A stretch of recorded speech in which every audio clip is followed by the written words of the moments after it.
మాఘపురాణము 19వ అధ్యాయము ఏకాదశి మహత్యము.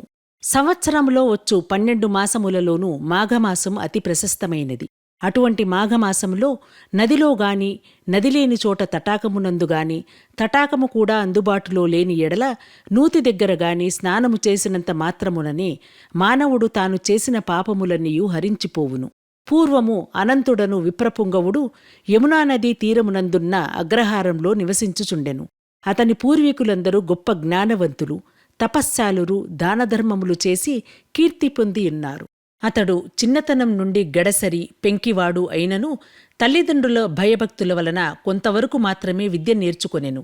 దుష్ట సహవాసములు చేసి అనేక దుర్గుణములు కలవాడయ్యెను. మద్యమాంసములు సేవించి కన్నబిడ్డలను కూడా అమ్ముకొనుచుండెను. అలా సంపాదించి ధనవంతుడయ్యెను. కొంతకాలానికి వృద్ధుడయ్యెను. తనకున్న ధనంతో తాను తినడు, ఇతరులకు పెట్టడు.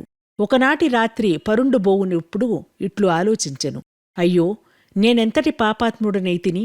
శరీరబలం ఉన్నదనుకుని మనోగర్వంతో జీవితాంతము ముక్తినిచ్చే పుణ్యకార్యమొక్కటియూ చేయలేకపోయినాను కదా అని పశ్చాత్తాపము పొందుతూ నిద్రపోయెను. అన్ని రోజులూ ఒకే విధముగా ఉండవు కదా.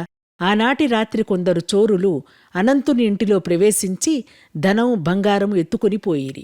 అనంతుడు నిద్ర నుండి లేచి చూడగా సంపదంతా అపహరింపబడినది. అన్యాయంగా ఆర్జించిన ధనం అన్యాక్రాంతమయ్యనని రోదన చేసినాడు. ఆ సమయమున పెద్దల నీతులను జ్ఞప్తికి వచ్చినవి. తాను చేసిన పాపములకు ప్రాయశ్చిత్తం కోరసాగెను. ఆ సమయముననే మాఘమాసము నడుచుచున్నందున యమునా నదికి వెళ్లి స్నానమాడెను. అందువలన అతనికి మాఘమాస స్నానఫలం దక్కెను. నదిలో మునిగి తడిబట్టలతో ఒడ్డుకు వచ్చెను. చలికి గడగడ వణికి బిర్రబిగిసిపోయినాడు. నారాయణ అంటూ ప్రాణాలు విడిచాడు.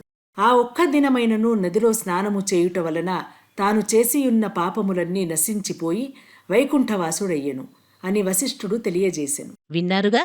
మరి ఆలస్యమెందుకు?